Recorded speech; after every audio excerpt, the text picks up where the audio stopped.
അപ്പോൾ നമസ്കാരം ഗൈസ്. ഇപ്പം പണി കഴിഞ്ഞിട്ട് ഡ്യൂട്ടിയൊക്കെ കഴിഞ്ഞ് വന്ന് അത്താഴത്തിനുള്ള പരിപാടിയാണ്. എന്തെങ്കിലും ഒരു കറി ഉണ്ടാക്കി കൂട്ടാനുണ്ടാക്കി ചോറും കൂടി കഴിക്കണം.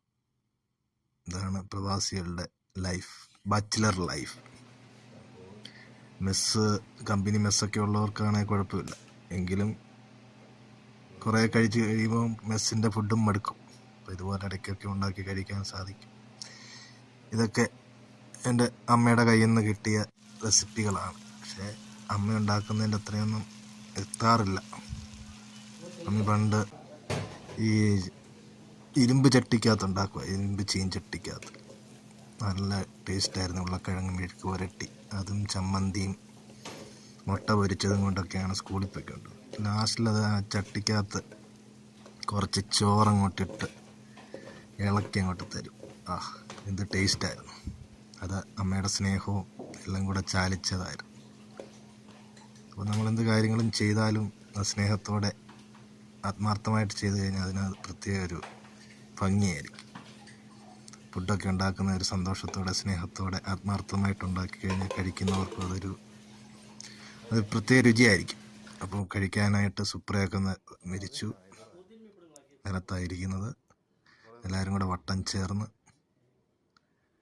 അപ്പോൾ ഉരുളക്കിഴങ്ങും റൊട്ടിയാണ് ഇന്നത്തെ വിഭവം. നാട്ടിൽ നിന്ന് കൊണ്ടുവന്ന നല്ല മീനച്ചാറുണ്ട്, ചൂര അച്ചാർ. അപ്പോൾ അച്ചാറും എല്ലാം വേണമെങ്കിൽ നമുക്ക് ഉണ്ടാക്കിയെടുക്കാം ഇവിടെ സൗദിയിലും.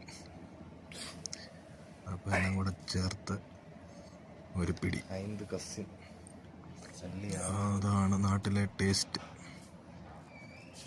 രുചി.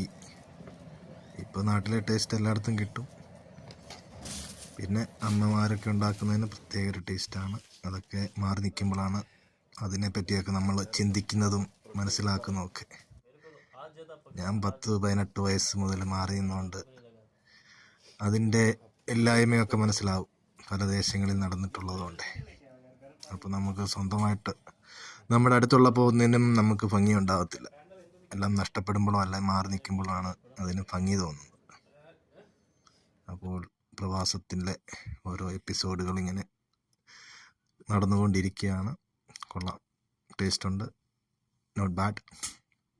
ഒരു പ്രത്യേകതയാണ് ഞാൻ ഉണ്ടാക്കുന്ന ഫുഡ്. എല്ലാവരും നല്ലതാണെന്ന് പറയുന്നുണ്ട്, അറിയില്ല, ശരിയായിരിക്കും അല്ലേ? Okay, by.